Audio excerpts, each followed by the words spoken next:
औरत कभी एक माँ, फिर एक बहू, फिर एक बेटी और अलग अलग किरदारों में ये ख़ुद को ढांपती है। मैंने मखसूस कुछ ही किरदार बोले क्योंकि कुछ किरदार ऐसे भी हैं जो वो अलग इन किरदारों से निभाती हैं। चाहे वो कोई भी शोबा हो, हर शोबे में अपना लोहा मनवाती हैं और शाना बशाना सोसाइटी के चल के एक एग्जाम्पल सेट कर रही हैं। इसीलिए तो शायद हमने the wonderful women of series का नाम द वंडरफुल वुमेन रखा था। As I say, women don't need to be wonderful, they are born wonderful. आज भी हम एक वंडरफुल वुमेन ऑफ कश्मीर से आपको मुखातिब करेंगे जिनका काम हेल्थ से है, जिनका काम ज़िंदगी से है। और मैं ख़ुद को बहुत ही खुशकिस्मत समझ रहा हूँ कि मैं आज आपको रूबरू करवा रहा हूँ doctor Amreen Qureshi. Thank you so much, ma'am, for doing this. I am so happy for this podcast. सबसे पहले तो खैर मकदम एंड अस्सलाम वालेकुम। अस्सलाम वालेकुम। Thank you so much for having me. Ma'am का मैं तारुफ क्या करूं? आई एम श्योर कि आप सब लोग इनसे वाकिफ़ होंगे। She is related to gynaecology and ma'am अभी हमारे one of the renowned hospitals में भी काम करती हैं। हेड ऑफ़ द यूनिट है एट LD हॉस्पिटल। मैम, सबसे पहले तो why did you choose to become a doctor and why a gynecologist? And that's a very difficult question. My mother was also a doctor and a gynecologist. Okay. So probably वो path was already set for me.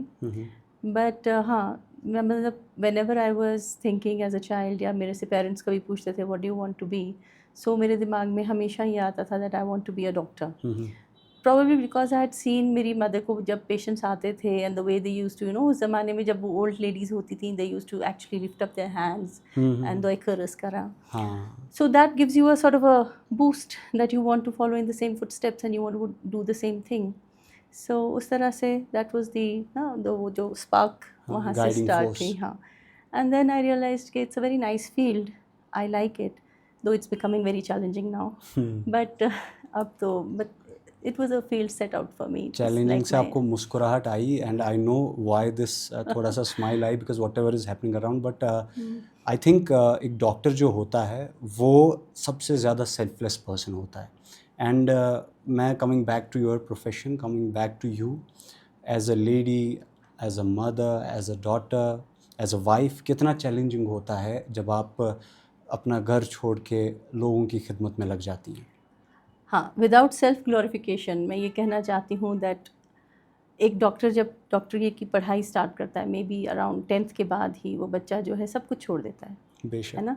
उसने अपना social life छोड़ दिया। I have not been to any marriage functions of my cousins, anything, कभी भी नहीं as a child. मतलब पता था कि पढ़ना है।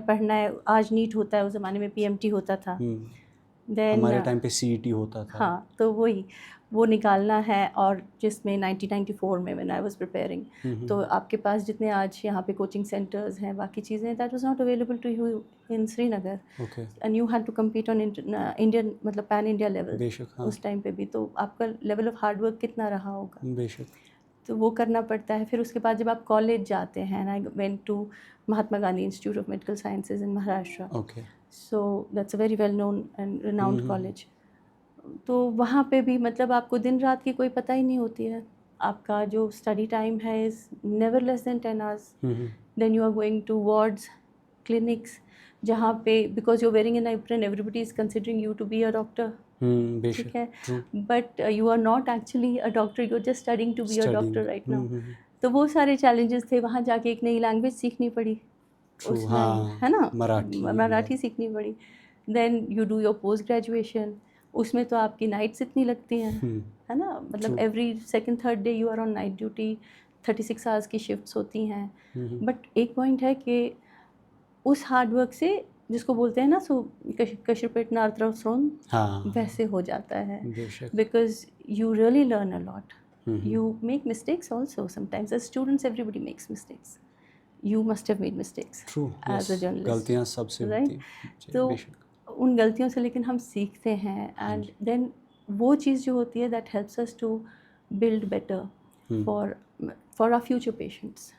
तो उस तरह से it's a very very challenging job. उस टाइम में छुट्टी बहुत कम मिलती है, hardly able to come back home.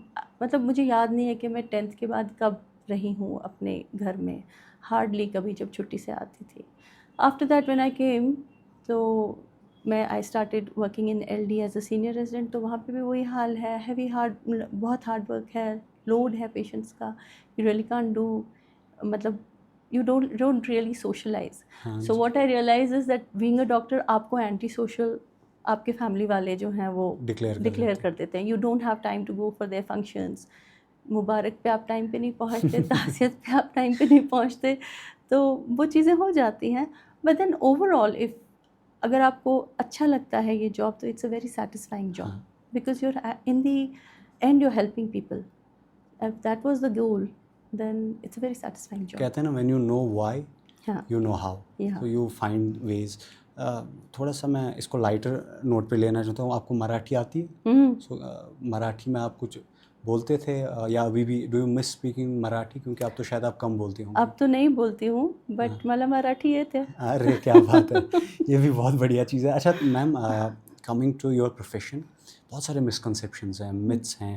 There are some traditional myths, there are some जो कि जिन्हें मैं कन्वेंशनल मिथ्स कहता हूँ, वो होती हैं, अनकन्वेंशनल मिथ्स होती हैं. I will start with the traditional ones, because घर पे भी मैं अक्सर सुनता हूँ कि यथ वेरियस छ ज़िग्रहन, इसलिए श्राप इज रिजन अत्सकन अतासी शुरिस कान छुन वुड छुन. Is it really so? How does medical science see this? See, this is something which is very traditional. I don't know whether it came from Chinese medicine or it came from somewhere else or it's a superstition, but medically nothing goes to prove it. And as a doctor, I have to speak medicine. तो ऐसा तो कुछ नहीं है. There is no relation of a lunar eclipse or a solar eclipse with बच्चा किस तरह से पैदा होगा. मे भी पुराने ज़माने में congenital anomalies रही होंगी, जो लोगों ने, मतलब congenital anomalies से मेरा मतलब है जहाँ पे बच्चे are born with some abnormal features, जैसे किसी का cleft lip, cleft palate, किसी का ear नहीं बना हुआ है. These are genetic problems. True. Maybe हुआ होगा in the past which people have related to, you know, this kind of a solar eclipse or something. But medically speaking ऐसा कुछ भी नहीं है, कुछ भी नहीं है. But लेकिन ये, हाँ, this is a superstition. But like I tell my patients कि आपकी मदर आपको अलाउ नहीं करेगी, मतलब बिकॉज जब तक ये माइंडसेट नहीं चेंज होगा तो वो नहीं अलाउ करेगी. She will definitely tie you up in the bed and से कुछ नहीं करना, चाकू को हाथ नहीं लगाना, पेन को हाथ नहीं लगाना. But till the time that mindset changes, we have to keep telling them कि ऐसा कुछ नहीं होता. कुछ नहीं होता है. सुपरस्टिशंस से ही मुझे याद आया, क्योंकि मुझे भी कोई कहता है आर यू सुपरस्टिशियस, मैं कहता हूँ I always wear my socks before I wear my shoes. But सवाल है again, I will go to the Kashmir, क्योंकि आपने ट्रेडिशन की बात की, कहीं से आया होगा. कुछ जगह पे ऐसा कहा जाता है कि मुझे स्वीट फूड की क्रेविंग होती है या खट्टे की ज़्यादा क्रेविंग हो रही है, तो it's going to be a baby boy, it's going to be a girl. या मेरा my right side of the leg is heavy, so it's going to be a boy. अगर दक्षिण कुन छो या लड़का, if it's in the left ये छो कूल. तो how does you tackle with these questions? See, pregnancy is such a, you know, a very happy time for a couple, and the whole family actually देखा जाए तो, and everybody is anticipating something good. तो मे भी पुराने ज़माने में लोग इसी तरह से अपने आप को ना खुश कर लेते थे, और मे भी यही तरीका होता टाइम का काटने का, बिकॉज लेडी के लिए ईजी नहीं होती प्रेगनेंसी. जो प्रेग्नेंट लेडी है उसके लिए बड़ा डिफ़िकल्ट टाइम होता है. तो मे भी उसको खुश करने का या उसका टाइम तफरी करने का ये छोटी छोटी मिथ्स बनाई होंगी. But nothing can tell you the sex of the baby otherwise that I know of. ऐसे तो नहीं है, but I don't know, this is again a myth, और इसका कोई बेसिस नहीं है साइंस में. हैप्पी टाइम आपने कहा कि एक हैप्पी टाइम होता है, but I think it comes with different challenge. Mental health issues होते हैं, टाइम नहीं पास हो रहा होता, इट शुड हैपन क्विकली. तो आपके टाइम पे आपने, जैसे आप पेशेंट्स को देख रहे हैं अभी, आपके पूरे टेन्योर में कौन कौन सी इतनी आपने देखी हैं जो मेंटल हेल्थ इश्यूज आते हैं लेडीज़ को, ख़ासतौर से जो प्रेग्नेंट लेडीज़ होती हैं? What are the major concerns related to mental health? See, first of all there are ladies, जैसे एंग्जाइटी बहुत होती है प्रेगनेंसी में, दैट अब मैं प्रेग्नेंट तो हूँ, अब ये सब ठीक रहना चाहिए. So most of them will be like taking it as an abnormal part of their life, though it is normal. It is a normal part of their life which can turn abnormal, है ना, जिसमें complications हो सकती हैं. But otherwise 90% of the times it's a normal part of your life pregnancy. A difficult part, a stressful part, but a part of life, है ना. तो वो जो एंग्जाइटी लेवल होती है वो बहुत ज़्यादा होती है, स्पेशली वो लेडीज़ जिनका मान लो प्रीवियस 1 और 2 लॉसेस हो गए हों, अबॉर्शन हुआ या किसी का बच्चा गुजर गया, वैसा कोई कॉम्प्लिकेशन हुई, उनमें एंग्जाइटी लेवल बहुत ज़्यादा होती है। फिर कुछ होते हैं जैसे मतलब उनका रहेगा कि मतलब मुझे बेड रेस्ट पे रहना है कि नहीं। अब normal pregnancy you don't need to be on bed rest actually देखा जाए तो। फिर उसके बाद में देयर विल बी जो मेजर प्रॉब्लम आती है ना लेडीज़ के लिए, that is actually post there delivery, because एकदम से बहुत ज़्यादा रिस्पॉन्सिबिलिटी आ जाती है उनके ऊपर। They have to take care of themselves, they have to take care of the baby, and most of the times now with nuclear families they don't have people to help them. It's said that it takes a village to raise a child, है ना? But you don't have that kind of support anymore. जब आप पुरानी ladies से बात करेंगे, elderly ladies से बात करेंगे, तो वो बोलेंगे कि हमको तो पता ही नहीं चलता था, मतलब 10 बच्चे होते थे घर में, 10 एक साथ पल जाते थे, पता ही नहीं चल रहा है चाची खिला रही है कि दादी खिला रही है कि कौन खिला रहा है। अब आप एक अकेली लेडी के ऊपर उसको डायपर भी चेंज करना है, उसको फीड भी करना है, उसको खुद नींद नहीं मिल रही, उसको सब कुछ खुद से करना है, मैनेज करना है। हस्बैंड बिजी है, वो बेचारा काम कर रहा है कहीं पे, तो मतलब वो बहुत ज़्यादा स्ट्रेसफुल पीरियड हो जाता है। She starts feeling lonely, she starts getting very depressed, and उस टाइम में फिर उनके लिए बड़ा डिफ़िकल्ट टाइम हो जाता है वो। So that is one issue, मतलब that area that we all should look into. Majorly यही कंसर्न रहता है। तो what's the role of a partner here? Very very important, very important. See because ये जो द जर्नी है ये एक लेडी की अकेली नहीं है, this is the journey of a couple, है ना, and they planned it together, right? So जितना सपोर्टिव हो सके मेंटली, जितना आप उसको ईज आउट कर सको in her work ways, in her other thing, I think that is the role of the partner. Sometimes जैसे हमारे यहाँ कुछ होते हैं ना, हमारे घर में हेल्पर अलाउड नहीं है, है ना, तो रहते हैं। तो भैया वो क्या करेगी, वो कैसे करेगी? मतलब या तो आप हेल्प करो, या तो आप यू बी देयर, नहीं तो फिर somebody should help her। बेशक। वो कैसे करेगी? बेशक। आपने अभी एबॉर्शंस की भी बात की कश्मीर में, मैं चाहता हूँ इसका हम उर्दू में ही इस बारे में ज़्यादा, ताकि वाइडर ऑडियंस तक पहुँचे। मिसकैरेज के रेट्स बढ़ रहे हैं कश्मीर में। एक तो ये एकदम से इतना अबूर होना इज़ बेसिकली क्वेश्चनेबल, एंड आपको क्या लगता है बीइंग अ डॉक्टर ऐसा क्यों हो रहा है? मैं बताती हूँ, इसका मेजरली रीज़न ये है कि हमारी एज ऑफ मैरिज जो है वो काफ़ी इंक्रीज़ हो गई है। जितना आप कश्मीर में कौन सी लड़की देखते हैं जो 20, 21, 22 पे मैरिड है या प्रेगनेंसी प्लान कर रही है? ऐसा है नहीं। तो जितना आपका एज ऑफ मैरिज इंक्रीज़ होगा वैसा आपका एग क्वालिटी डिक्रीज़ होता है, और फिर उस हिसाब से then you have to go through these stressful, मतलब ये होता है कोई भी आपका प्रेगनेंसी लॉस कभी भी तो आपके लिए इजी नहीं है, चाहे वो 4 हफ्ते पे हो जाए या वो 40 हफ्ते पे हो जाए। इट इज़ इक्वली ट्रॉमेटाइजिंग, बहुत दुख होता है पेरेंट्स को, चाहे वो 1.5 महीने पे हो या वो फुल टर्म पे हो। तो इसीलिए ये एक रीज़न है। दूसरा मुझे लगता है आई थिंक सोसाइटल, ये जो है ना आजकल जो हमारे एनवायरमेंटल डिसरप्टर्स हैं, बेशक, वो चीज़ भी एक है। हम लोग quality of life, stressful life हो गई है, हमारा पोल्यूशन कितना इंक्रीज़ हो गया है, देयर सो मेनी थिंग्स जो अफेक्ट करती हैं, और स्ट्रेस ऑफ लिविंग वो तो है ही है। तो that could be, but majorly अगर हम देखें तो अगर मेडिकली देखा जाए तो मुझे लगता है age of marriage is a very very, अगर इट्स सो अनफॉर्चुनेट कि जब हम कश्मीर में देखते हैं कि जो एज क्रॉस कर चुकी हैं गर्ल्स जो अभी अनमैरिड हैं, बट कहीं ना कहीं मेरा इस पर एक रुझान ये भी है कि वी आर लुकिंग फॉर, वो हमें गवर्नमेंट जॉब वाला लड़का भी चाहिए, तो हमने वो खुद ही टिपिकली स्टीरियोटाइप कर दी हैं चीज़ें। हाँ, बट वो भी तो हमें एक तरह से सोचना है ना कि वाई, मतलब we are so called Muslim society, तो मतलब people can get married, people can study, people can go ahead and do a job while being married if the couple is willing to support each other, isn't that so? मतलब हमें ज़रूरत तो नहीं होनी चाहिए इस तरह से। अगर हम देखें तो हम वैसा क्यों नहीं अडॉप्ट कर सकते हैं? why can't we try and change a little? क्योंकि हम एक दूसरे की हेल्प क्यों नहीं कर सकते, rather than हम चाहें कि मुझे एक बिल्कुल परफेक्ट लड़का या एक परफेक्ट लड़की मिल जाए। ठीक है, इसमें एक और बात यह है कि मैं ये नहीं कह रही हूँ कि मैं किसी की भी पढ़ाई के अगेंस्ट नहीं हूँ। आई डोंट मीन टू से कि लड़की अभी कुछ नहीं कर रही है तो 20 साल पे उसकी उठा के शादी कर लो। बट देन अननेसेसरली डिले होना, वेटिंग फॉर, अभी मतलब पीएचडी करूँगी, फिर उसके बाद जॉब लगेगी, फिर उसके बाद ढूंढूंगी मैं शादी करनी है, किससे करनी है, वो वेटिंग फॉर पीरियड जो है, आई think that is a little unnecessary prolonging your, you know, this time. True. You can get married as well as And study. you can still study go on with your life. True. ये तो सच बात है. अच्छा ma'am, हमने बात की abortions की, हमने बात की quality of life की. Again I'll come back to the myths because right now Kashmir में भी या फिर थ्रू आउट द वर्ल्ड आप अगर देखें नीम हकीमी बहुत है. गूगल पे देख लो, इस पे देख लो, तो फिर गूगल कहता है आपसे कि आप ये चीज़ें कंज्यूम नहीं कर सकते. जैसे आप रॉ मीट नहीं खा सकते, आपको रेड मीट नहीं खाना है, आपको ये XYZ चीज़ें नहीं खानी. हाउ इम्पॉर्टेंट इज़ दिस कि आपको क्या चीज़, क्या हर एक प्रेग्नेंट लेडी के लिए हर एक वो फूड प्रोहिबिटेड होता है या फिर it's for a specific case?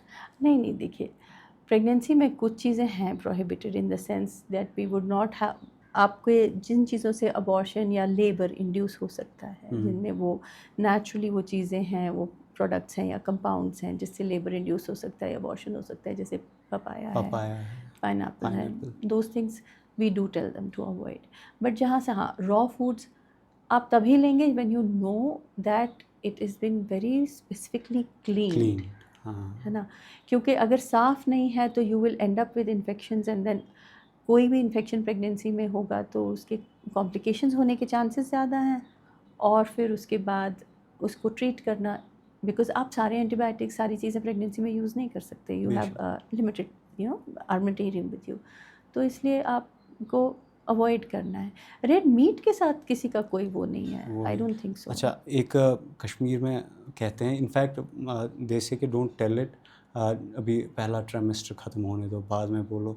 Is there really a safe passage कि अब माय प्रेगनेंसी इज़ सेफ, अब कुछ नहीं हो सकता? Is there really a trimester wise या फिर डे वाइज या वीक वाइज कोई वीक ऐसा है? No, I think that has उसका it has more to do with your privacy. Okay, ठीक है. जैसे फर्स्ट ट्राइमेस्टर में किसी को पता ही नहीं है कि आप प्रेग्नेंट हैं, राइट, बिकॉज आपका बेली नहीं दिख रहा, कुछ नहीं है, so maybe you want to keep it private, कि अगर कुछ हादसा हो जाए तो you maybe don't want to tom it, सबको नहीं बताना चाह रहे, so that is more to do with your privacy. But ऐसा नहीं है कि किसी को बताने से कुछ हो जाएगा, वैसा कुछ नहीं होता है. सो इज़ देयर एनी, मेरा सवाल ये भी था कि क्या कोई ऐसा है कि जहाँ पे एक लेडी ये सोच सकते हैं कि अब तो चलो इट्स ऑलमोस्ट सेफ? हाँ, देखो, प्रेगनेंसी में फर्स्ट ट्राइमेस्टर जो फर्स्ट 3 मंथ्स होते हैं उसमें भी कॉम्प्लिकेशंस हो सकती हैं, नेक्स्ट 3 मंथ्स में भी कॉम्प्लिकेशंस हो सकती हैं, लास्ट टाइम तक भी कॉम्प्लिकेशंस हो सकती हैं. सो जिसको कहते थे पुराने ज़माने में कि एक प्रेग्नेंट औरत तब तक ग्रेव के पास खड़ी है जब तक 40 दिन नहीं हो जाते, तो that is actually quite true. ठीक है, क्योंकि यू नेवर नो, कोई चीज़ बिल्कुल नॉर्मल चल रही है और कब वो एकदम से पलट जाए. तो उसके लिए हाँ, ये है कि आपका केयर, एंटीनेटल केयर अच्छा होना चाहिए. यू शुड बी, ऐसे नहीं होता है कि मतलब आप बिल्कुल दिखाएं ही नहीं अपने आप को कि मैं इतना प्राइवेट रहना चाहती हूँ कि मैंने किसी को दिखाना ही नहीं है, मैंने किसी को कंसल्ट ही नहीं करना है, वैसा नहीं है. बट ये बहुत ज़्यादा एबनॉर्मल भी नहीं है. 90% of the people will have a normal progress through their pregnancy. कुछ लोगों को कॉम्प्लिकेशंस होती हैं. तो मेरा एक सवाल, I don't know whether I should ask it और not, but I wanted to ask this कि सिजेरियन या सी सेक्शन को बहुत नीची नज़र से देखा जाता है. नहीं देखा जाता है, बिकॉज मैं आपको बताता हूँ ना क्यों सोसाइटी में है तेलो सोन वक्त तमें जस पेवान अमी ज़रूरत की नॉर्मल डिलीवरीज होती थी, तो एक टॉन्ट सा मारा जाता है आज गसान तो कशीर पे वन आय खाश करने. But I know this is not a thing that should be demeaning, but unfortunately कहीं ना कहीं पे विलेज में ख़ास तौर से इसको पता नहीं क्यों इस नज़र से देखा जाता है. इज़ इट रियली सो, या आपका क्या है इस पर? जो मेरा एक्सपीरियंस है is that people are actually asking more for caesarean section, I know, है ना. ऐसा तो नहीं है. अगर आप किसी को बोल रहे हैं कि आप वैजाइनल डिलीवरी के लिए ट्राई करो, तो बहुत बार तो लड़की की मदर ही बोलती है कि ये दर्द नहीं बर्दाश्त कर पाएगी. बट फिर भी कहते हैं ना कि मनशुन ताबी अजन कोरन सब्र. हाँ, वही तो, ये बर्दाश्त नहीं कर पाएगी, इसका उतना सब्र नहीं है, आप उसको जाने तो दो. लेट अस सी कि कितना सब्र है, लेट अस सी कि कितना ताब है. मगर उससे पहले ही जब आप बोल देते हो कि नहीं इसको ताब नहीं है, ये नहीं कर पाएगी, तो वो लड़की भी तो मेंटली वैसे, it is all the labour is all your mental preparation. आप कितने मेंटली रेडी हो, it is painful, True. It is an ordeal. Quran Sharif में मेंशन्ड है कि labour pain is mentioned in Quran Sharif. It is that horrible a pain. But ये है कि दुनिया इससे पहले भी चलती आई है, लोगों ने वो पेन बर्दाश्त किया है, तो इसलिए आप कोशिश तो करो. So what do you suggest the patients? आप उनको क्या सजेस्ट करती हैं? मैं हमेशा अपनी जो जिनका फर्स्ट टाइम प्रेगनेंसी होगी, मैं हमेशा उनको बोलूँगी कि please try for vaginal delivery. जो नहीं मानेगा, I will not force anyone. You cannot force I can't force anyone. But then हर एक का अपना मेंटल मेकअप होता है. जो बोलेगा कि नहीं वजाइनल डिलीवरी करनी है, तो उसको she will go through vaginal delivery. ऐसा नहीं है. बट ये भी है कि आप किसी को बोल रहे हैं कि हाँ तुम्हारी हो जाएगी वजाइनल डिलीवरी, वो कोई 100% नहीं है. बिकॉज ड्यूरिंग लेबर अगर कोई कॉम्प्लिकेशन होती है तो इमरजेंसी सिजेरियन सेक्शन करना पड़ सकता है. जहाँ तक जो आप बोल रहे हो हकारत की नज़र से देखा जाता है कि I suppose must be in those communities जहाँ पे लड़कियों को काम फिजिकल वर्क करना पड़ता है. May be rural communities, farming communities है. हाँ, क्योंकि लगेगा कि अब ये 3-4 महीने तक रेस्ट पे रहेगी, अब ये काम नहीं कर पाएगी. सो somebody else has to take over that work. So maybe that way. But even those people are asking for cesareans. They are not मतलब ये नहीं बर्दाश्त कर पाएगी is a something in their mind which. So कोई आपका ऐसा career defining moment जो आपके करियर में आपने देखा हो जिससे आपके रोंगटे खड़े हो जाते हैं अभी भी याद करके, एंड वो एक टच एंड गो सिचुएशन थी and you came out of it? अरे वो बहुत हैं. कैसे बताऊँ मैं आपको, we face it every day. Okay. हाँ. सो एनी कोई खास मेमोरी आपकी? नहीं, अब तो इतनी सारी हैं क्या, मतलब every day there is something when we are seeing patients. Seriously every day when you are seeing patients in emergency it is touch and go. If you अगर आप किसी को डायग्नोज कर पाते हो और टाइमली एक्शन ले पाते हो तो अच्छा आउटकम आता है. अगर कहीं से पेशेंट डिलेड आया, टाइम पे नहीं आ पाया, या आपको टाइम लग गया किसी चीज़ के, किसी रीज़न की वजह से डायग्नोसिस नहीं हो पाया, तो उसमें पेशेंट के साथ मतलब एडवर्स आउटकम भी हो सकता है. बहुत सारे हैं. मतलब इस वक्त तो मैं बिल्कुल कुछ नहीं सोच पा रही हूँ कि कौन सा है.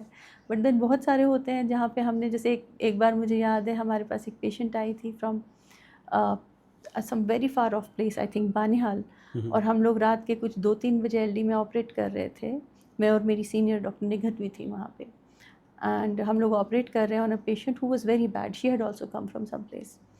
तो हम लोग ऑपरेट कर रहे हैं और नीचे से कोई पेशेंट आई, ब्लीडिंग है उसको प्रेगनेंसी में, she is not yet delivered. And बाहर, बिकॉज हमारे पास लिमिटेड टेबल्स होते हैं, तो वो बाहर वेट कर रही है. और वेट करते करते she had a cardiac arrest. And तब तक हमने कहीं से तो भी एक तरफ से पेशेंट उतारा और हमने उसको चढ़ाया. And I was like ma'am अब करें कि तो she is almost dead now. तो she said let's give her a chance. ठीक है. तो रिसस्टेट करके हमने उसका, we took out that baby, we had to do whatever surgery we did, and that woman went back walking. So मतलब जो मुझे लगा था, that was one thing for me कि no, every patient needs to be given a chance. ठीक है. कोई बचेगा, कोई नहीं बचेगा, that is up to God. So if you have to rate the health sector, खासतौर से अगर हम गायनेकोलॉजी की बात करें कश्मीर का, out of 10, starting from Srinagar, how much would you rate Srinagar out of 10? I would say 8. 8. And have you been posted to any other place? I've worked outside all my life. No, so within Kashmir, any other place? No, but I know we get referrals from everywhere. What about Shopian? देखो, हर जगह की अपनी अपनी challenges होते हैं. See, she is also not answering this because I am from Shopian. मैं basically Shopian से हूँ. I have seen many cases there कि pulse देखना भूल गए, वो उन्होंने पल्स नहीं देखा था और उन्हें ऐसे ही रेफ़र कर दिया, and she was declared DOA, dead on arrival. तो but I don't want to go into that, but still if you want to rate it, how much would you rate it? देखो, I will say one thing कि peripheries में भी लोग बहुत काम कर रहे हैं. काम तो कर रहे हैं. You can not blame a doctor for that. नहीं, आई अंडरस्टैंड, आई अंडरस्टैंड. हम वहाँ पे डॉक्टर को नहीं ब्लेम करेंगे. It's the administration basically, not the doctor. So let's not go there. I would not even blame the administration, but the point is it is a lack of actual manpower her level पे. ठीक है. जहाँ आप एक OPD में बैठे हो या एक कैजुअल्टी में बैठे हो जहाँ पे आपको 150-200 पेशेंट देखने हैं, कहीं ना कहीं आपको मेंटल फटीग आ सकता है. बेशक. Right. And you are also a human being. You might be a doctor but you are a human being. ठीक है. तो मेंटल फटीग हो सकता है. उससे किसी पेशेंट की जान नहीं जानी चाहिए. That is a given. But वहाँ पे भी बहुत काम हो रहा है. मैं कह रही हूँ शुपियन की बात करो, आप पुलवामा की बात करो, आप किसी भी do you rate any hospital 10 on 10 in Kashmir? Because I have one. मेरी लिस्ट में एक है. I was working for WHO and DNB का कुछ प्रोजेक्ट चल रहा था and I went to Kupwara. I was so amazed to see that new hospital जो कुपवारा का है. It was so sophisticated, it was so clean, it was so neat. नहीं, अगर आप अगर आप इसके बारे में बात कर रहे हैं on the basis of amenities, तो फिर लल दे दिस 10 on 10. ओके, ठीक है. लेकिन द पॉइंट इज के what I am talking about is कि जैसे आपको पेन रिलीफ मिलता है क्या, आपको नर्सिंग केयर वैसा मिलता है क्या, आपके लिए आना जाना कितना इजी है, आपके बेबीज़ के लिए सच में वहाँ पे फैसिलिटीज़ हैं क्या. तो that's how I am saying कि 8. But otherwise let me tell, नहीं, let me tell you, Kashmir का health care is better than most states in India. We have a lower maternal mortality than most states in India. मतलब we are comparable to maybe Delhi, Tamil Nadu, Kerala. Is it because of the environment और ये आप medical care को आप हमारे facilities पे बोल रही हैं? मुझे तो लगता है कि कहीं ना कहीं the environment also attributes to it. नहीं, एनवायरनमेंट ऑल्सो एट्रीब्यूट्स. हमारे पेशेंट्स अवेयर हैं. देखो हमारे पास राजस्थान और वैसे टाइप के पेशेंट्स नहीं है कि जो 9वें महीने में आएंगे सीधा एंटीनेटल केयर के लिए, है ना. सो हमारा पेशेंट जो है उसको पता है मेरा प्रेगनेंसी टेस्ट पॉजिटिव आया, अब मुझे किसी डॉक्टर को कंसल्ट करना है. ठीक है. तो उस तरह से पेशेंट्स भी अवेयर हैं. सोसाइटी में कोई रिस्ट्रिक्शंस नहीं है. मतलब आप एज अ हस्बैंड आप अपनी वाइफ को रोकोगे नहीं डॉक्टर के पास जाने से. ठीक है. तो वैसा भी है. So it is the society per se and plus doctors also play a role, चाहे आप मानो या मानो. आई ऑल्सो एग्री दैट हमारा जो हेल्थ केयर है अल्हम्दुलिल्लाह it's better than major cities और states of the rest of the country. But शायद ये इसलिए ये तजस्सुस होती है because I have been outside. में चंडीगढ़ में पढ़ाई की है. I have seen the health care of Chandigarh. But I will give it to you, our doctors are doing the best they could. And negligences वो ह्यूमन एरर्स तो होते हैं, बंदा बशर है. But I will continue with a question कि हम जैसे फूड्स कंज्यूम करते हैं, मैं जूसेस की बात कर रहा हूँ यहाँ पे particularly. Why? Because recently I was looking for, क्योंकि आप लोग डॉक्टर्स रेकमेंड करते हैं कि जी जूस, स्टे हाइड्रेटेड, पानी पियो. तो पानी उतना पिया नहीं जाता फिर जूसेस है. तो we are looking for juices without, जिसमें शुगर्स ना हो, प्रेजर्वेटिव्स ना हो. कश्मीर में we have very less options.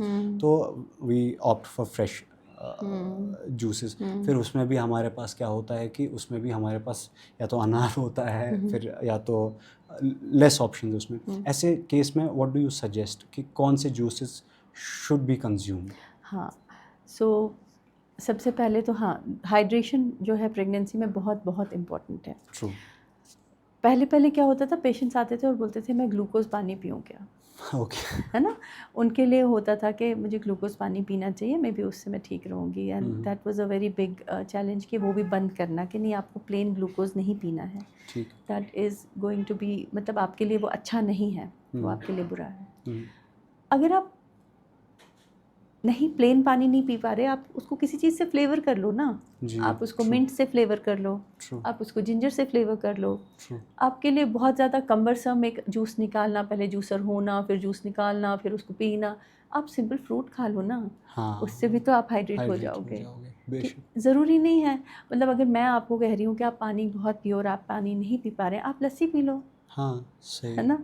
आप नींबू पानी पी लो, आप फ्लेवर ले लो, कुछ भी थोड़ा सा फ्लेवर डाल दो पानी में. ये भी तो एक मिथ है ना, त्रियश गई त्रियश. नहीं, वो तो है, मतलब त्रियश गई त्रियश, बट त्रियश यू कैन ऑलवेज फ्लेवर.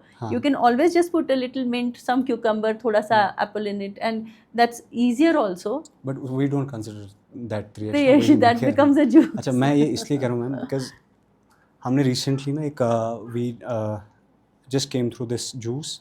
कहीं ना कहीं मेरे को ये कंज्यूम करने में इसलिए इजी लगा because they are not using the sugar. इसमें वो शुगर नहीं यूज़ करते. एंड सोडियम का एक लेवल मैंने सुना होता है, दे कीप इट बिलो 88, जो कि कंज्यूमेबल होता है फॉर लैक्टेटिंग मदर्स, जिसके बारे में हम अब बात करने वाले हैं. तो I just wanted to show it to you कि ये हमारा एक छोटा सा हमने रिसर्च किया, फाइंड है हमारी छोटी सी, अगर आप भी देखें. ओके. तो coming back to the lactating mothers. हाँ. तो जो लैक्टेटिंग मदर्स होती हैं, इज़ इट रियली कि वट एवर दे कंज्यूम उसका इफ़ेक्ट बेबीज़ पे होता है? I am not talking about pregnant ladies, I am talking about the lactating mothers. Breast milk में मदर की डाइट से ही तो चीज़ें जाएंगी जी। ठीक है। सो देयर आर थिंग्स जो ब्रेस्ट मिल्क के थ्रू बच्चे से जाती हैं और कुछ चीज़ें होती हैं जो ब्रेस्ट मिल्क में नहीं आती हैं, बट मोस्टली डाइटरी चीज़ें जो हैं वो जाती हैं जी। तो इसलिए जिस तरह से प्रेगनेंसी में केयर करते हैं वैसे ही हम ख्याल रखते हैं फर्स्ट 6 मंथ्स में लैक्टेशन के टाइम, क्योंकि उसके बाद तो बच्चा अपना वीनिंग स्टार्ट कर लेता है। बट फर्स्ट 6 मंथ्स में हम ज़्यादा ख्याल रखते हैं कि हम जो है डाइट ऐसी लें जो होममेड हो, क्लीन हो, साफ़ हो, बहुत ज़्यादा एडिटेड उसमें नहीं हो, सो दैट आपको जो बच्चे में जा रहा है इनएडवर्टेंटली आप कुछ ऐसा ना दे रहे हो आपके बच्चे को जो may not be good for the child, जो आपको आज नहीं पता है, जो आपको 10 साल बाद पता चलेगा। जो 10 साल बाद रिसर्च आएगी कि भाई ये चीज़ अच्छी नहीं थी। तो इसलिए always prefer to take natural homemade चीज़ें। This is what I always advocate to my patients also. ठीक है। तो एक आखिरी 2 सवाल, पहला तो मिथ्स पे ही मैं आऊँगा वापस कि आजकल जो है, क्योंकि हम बात कर रहे थे मिसकैरेज की, तो एक मिथ, एक नोशन बन गया है कि आज बच्चे जवान दवा से बढ़ रहा हूँ। There might be some injections जो डॉक्टर देते हैं, जो दवाइयाँ देते हैं, टू नेम वन इनॉक्सपेरिन जो मैं आपसे ऑफ कैमरा बात कर रहा था। Why are these medications given? Is it really so कि उनसे ही फिर बच्चे बनते हैं? नहीं, ऐसा नहीं है। देखो, बच्चा तो बना हुआ है। ओके। ये मेडिकेशन जो है दे रहे हैं कुछ पेशेंट्स में प्रेगनेंसी को प्रिजर्व करने के लिए, कॉम्प्लिकेशंस प्रिवेंट करने के लिए, and these are a very specific set of patients. ये हर पेशेंट को नहीं दी जाती। मतलब अगर एक का अबॉर्शन हुआ, 2 अबॉर्शन हुआ, तो उसके बाद हर पेशेंट को इसकी ज़रूरत नहीं है। ये बहुत स्पेसिफिक सेट होता है पेशेंट्स का। बट अब ये है कि हमारा जो वो होता है थोड़ा सा over caring, trying to prevent complications before they occur, before they even start. वो एक सब में होता है, मतलब in the sense कि आप you try to, like I said, pregnancy is happening after 35, and all the time you're thinking this might be the only child this woman will have. So every child is very precious for that woman. True. है ना? ऐसा तो नहीं है, है ना? नहीं, वो ऐसा तो नहीं है कि 20 साल की लड़की है, चलो अगर एक प्रेगनेंसी गिर भी गई तो दूसरे साल में दूसरी हो जाएगी। वी डोंट नो अगली बार वो कंसीव करेगी नहीं करेगी, कितनी डिफ़िकल्टी से कंसीव करेगी, ये कितनी डिफ़िकल्टी से कंसीव किया है। है ना? तो वो एक, वो जो मैंने कहा ना, जो हमारा पहले ही जो हमारे एक डिफ़िकल्टी लेवल आ जाती है कि हमारी कोई भी लेडी जो है वो 32-33 से नीचे है ही नहीं, जो प्रेगनेंसी लेके आ रही हैं आपके पास। फिर उसमें आपके, हाँ, आई अग्री कि एक्सेसिव मेडिसिन नहीं देना चाहिए। जहाँ इंडिकेटेड हो वहीं देना चाहिए, बट मुझे लगता है जहाँ यूज़ भी हो रहा है, it is again in trying to prevent the complication before complication occurs. This is what I would think. जो अब ये हो रहे हैं, जो मिसकैरेज हो रहे हैं, व्हाट वुड यू सजेस्ट, अगर किसी के 1-2 हो चुके हैं, व्हाट वुड यू सजेस्ट हर के what should she do so that कि वो इसको, चलिए वो प्रिवेंशन या नहीं करना वो तो that's not in her hands, but वो कैसे इसको सेफ गार्ड कर सकते हैं? हाँ, तो सबसे पहले अगर 1 या 2 लॉसेस हो गए हैं, पहले स्पेशली अगर जिनके 2 लॉसेस हो गए, 1 लॉस तो चलो हो जाता है। मतलब जैसे मैं अपने पेशेंट्स को समझाती हूँ कि जितने हमारे फूल आते हैं उतने फल तो नहीं बनते। सो ये तो नेचर का एक रूल है ना? तो कुछ अगर 10 लेडीज़ प्रेग्नेंट हुई तो उनमें से सम 3-4 विल अबॉर्ट, वो होगा, that is a part of life. But उसके बाद में अगर किसी को रेकरेंटली हो रहा है, 2 हो गए, 3 हो गए, या मे बी प्रेगनेंसी 3 महीने के आगे चली गई और उसके बाद उसका लॉस हुआ, बच्चे का हार्ट बन गया था और उसके बाद लॉस हुआ, सो दीज आर पेशेंट्स जिनको नेक्स्ट प्रेगनेंसी प्लान करने से पहले अपना प्रॉपर इवैल्यूएशन कराना चाहिए। ऐसा नहीं ना, मतलब जब आप आ रहे हैं, आप प्रीवियस 3 लॉसेस लेके आ रहे हैं और आप इस टाइम प्रेग्नेंट हैं, तो फिर मेरे हाथ कटे हुए हैं। मैं बहुत सारी इन्वेस्टिगेशंस नहीं कर सकती, क्योंकि बहुत सारे इन्वेस्टिगेशंस के रिपोर्ट्स जो हैं वो करेक्ट नहीं आएंगे उस टाइम पे, और वो सारे एक्सपेंसिव इन्वेस्टिगेशंस हैं जी। तो इसलिए you should always is one thing that I would want to say is always plan your pregnancy. No pregnancy अभी इस दौर में, इस एज में, यहाँ सब एजुकेटेड लोग हैं, अनप्लान प्रेगनेंसीज का टाइम नहीं है. You should always plan your pregnancies. अपने हाई रिस्क फैक्टर्स हर एक को पता होने चाहिए. हाँ जी. मेरा वेट कितना है, मेरी फैमिली हिस्ट्री क्या है, मेरी फैमिली में कोई डायबिटिक है क्या, मेरी फैमिली में थायराइड है क्या किसी को, मेरा खुद का हिस्ट्री क्या है, मैं PCOS थी क्या. मतलब हर लड़की ऑलमोस्ट पढ़ी लिखी है, हर एक को पता है. तो अपने हाई रिस्क फैक्टर्स पता होने चाहिए. And you should always plan your pregnancy. So preconceptional care, हाँ जी, जो कंसेप्शन से पहले वाला है, that is very important, specially in those patients who have undergone मतलब the unfortunate event of losing a pregnancy. मैं चाह तो रहा हूँ इसको कंप्लीट करना, लेकिन सवाल आए जा रहे हैं. But this is definitely the last question, जो मैंने आपसे बोला भी था थोड़ी देर पहले कि हम पोस्टपार्टम जो एंग्जाइटी डिप्रेशन होता है प्रेग्नेंट लेडीज़ में, how to tackle with that. Like I said, partner support. Okay. है ना, you have to. What happens actually is, देखो क्या होता है, डिलीवरी हुई, बच्चा आ गया, लोग बच्चे के साथ सारे चले गए. हाँ. और माँ बेचारी बेड पे पड़ी हुई है. मेहमान आ गया, मेहमान ने फ्रूट्स लाए, सब फ्रूट्स खाने में लगे, सब उसके साथ लग गए ना. हाँ. उसको बाथरूम जाना है, उसको उठना है, उसको सिजेरियन हुआ है, उसको कोई हेल्प करने के लिए नहीं है. फिर उसके बाद हमारे सोसाइटी के जो नॉर्म्स हैं वो इतने हॉरिबल हैं. मतलब अब जब आ रहे हैं, पहले तो आप अस्पताल में सारे के सारे मिलने आ रहे हैं, फिर उसके बाद अब उसको मालून जाना है. हाँ. है ना, फिर उसके मालून सब मिलने आ रहे हैं, फिर मालून में इतनी ज़्यादा फॉर्मेलिटीज़ हैं, वो एक एडिड टेंशन है उसके लिए. राइट. पता नहीं अफोर्ड कर सकती है, नहीं कर सकती है. है ना. जिसने पिछले ही साल एक मे भी कर्जा लेके शादी की है, वो लड़की अब इस टाइम उसके घर वाले कैसे अफोर्ड करेंगे. सही बात. जो हमारी वो फॉर्मेलिटीज़ हैं और हम वो सोचते नहीं हैं. और वो किसने सोचना है, वो उसके हस्बैंड ने सोचना है ना. अपनी फैमिली को जो समझाना है वो किसने समझाना है, वो लड़की तो नहीं समझा सकती ना, वो तो उसके हस्बैंड ने समझाना है ना. तो ये तो it is a couples responsibility. तो इसमें लड़कों का रोल बहुत ज़्यादा है. फिर वही जो मैंने पहले कहा कि अगर आप अकेले रह रहे हैं तो आपने हेल्प अरेंज करनी है ना अपनी वाइफ के लिए.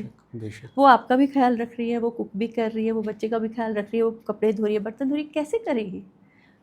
She is not sleeping because the baby हर रात में हर 2 घंटे के बाद उठ रहा है और वो फीड ले रहा है बच्चा. वो औरत नहीं सो पा रही है. Sleep is so important. आप नहीं सोओगे एक रात, कितना डिफ़िकल्ट होगा आपके लिए अगले दिन फंक्शन करना. और उसको फिर अगले दिन जो है फंक्शन भी करना, और एक इतनी छोटी से बच्चे का ख्याल रखना है जिसको वो अंडरस्टैंड भी नहीं अभी कर पा रही है. ट्रू है ना. सो इसलिए उसमें जो है support, familial support, very important, very very important. Thank you so much ma'am for doing this. जाते जाते आपसे एक सवाल जो कि मैं हर एक गेस्ट से पूछता हूँ, इसे मैं कश्मीरी टेस्ट कहता हूँ. तो कश्मीरी टेस्ट में आज आपके लिए सवाल है कि कॉरिडोर को कश्मीरी में क्या कहते हैं. वोट. और एक दूसरा नाम. ये हम ऑडियंसेस के लिए छोड़ते हैं, आप दीजिए इस सवाल का जवाब. हमारी मुलाकात होगी एक अगले एपिसोड में. अगर आपने सही जवाब दिया तो आप मियाँ सिप्स की तरफ से एक गिफ्ट हैम्पर जीतेंगे. Thank you so much ma'am for doing this. Thank you so much. Thank you for this. हमारी यही कोशिश रहती है कि हम आपकी लाइफ में ज़रा सा भी वैल्यू ऐड कर सकें, थोड़ा सा एनरिचिंग कंटेंट देने की तजस्सुस में. मिलते हैं एक अगले एपिसोड में, तब तक के लिए this is Mursal signing off. Fee Aman Allah.